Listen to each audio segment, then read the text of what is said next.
শুধু ঢাকায় না, আসলে সারা দেশে এটা হচ্ছে। ঢাকার চিত্রগুলো হয়তো আমরা বেশি দেখতে পাই, জানতে পারছি, এবং এই যে আওয়ামী লীগের মিছিল এবং তৎপরতা, তার অন্যতম প্রধান লক্ষ্যবস্তু কিন্তু হচ্ছে জাতীয় নাগরিক পার্টি এবং গণ অভ্যুত্থানে অংশগ্রহণকারী নেতাকর্মী এবং শহীদ পরিবার, আহতরা, যোদ্ধা যারা রয়েছে, তারাই কিন্তু প্রধান লক্ষ্যবস্তু। ফলে আমরা মনে করি যে অবশ্যই সরকারের এখানে সক্ষমতার অভাব রয়েছে।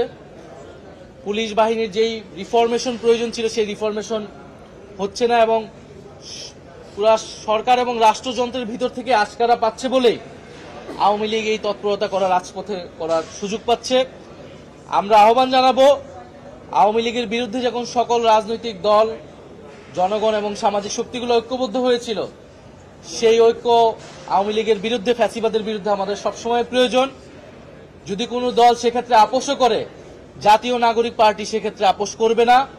ফ্যাসিবাদের বিরুদ্ধে, ফ্যাসিবাদী ব্যবস্থার বিলোপে এবং আওয়ামী লীগকে বাংলাদেশ থেকে বিতাড়ন করা এবং বিচারের আওতায় আনতে যে লড়াই জাতীয় নাগরিক পার্টি শুরু করেছে, সেই লড়াই অব্যাহত থাকবে। আমাদের জীবন যাক, আমরা ক্ষতিগ্রস্ত হই, কিন্তু আমরা এককভাবে হইলেও এই লড়াইটা চালায় যাব।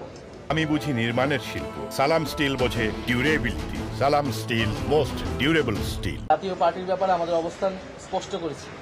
বিশেষত সাম্প্রতিক গণ অধিকার পরিষদের সভাপতি নুরুল হক নুরের উপরে জাতীয় পার্টি নিষিদ্ধের কথা বলার যে হামলাটা হলো সেনাবাহিনী এবং পুলিশ আইন শৃঙ্খলা বাহিনীর দ্বারা, সেটি কিন্তু অনেক উদ্বেগজনক, এবং তার বিচারও কিন্তু আমরা এখনো পাই নাই। সেই তদন্তের আসলে কি হলো সেটা আমরা পাই নাই। সেটারও আমরা সেই তদন্ত যাতে প্রকাশ করা হয় এবং তার বিচার নিশ্চিত করা হয়। এবং অবশ্যই জিএম কাদের সহ জাতীয় পার্টির এরা অবশ্যই ফ্যাসিবাদের দোসর, এদেরকে বিচারের আওতায় আনা উচিত, গ্রেফতারের আওতায় আনা উচিত। আপনারা জানেন আমি ট্রাইব্যুনালেও সাক্ষ্য দিচ্ছি। ট্রাইব্যুনালে কিন্তু এখন ব্যক্তি হিসেবে শেখ হাসিনা সহ কয়েকজনের বিরুদ্ধে ব্যবস্থা নেওয়া হচ্ছে বা মামলা চলমান।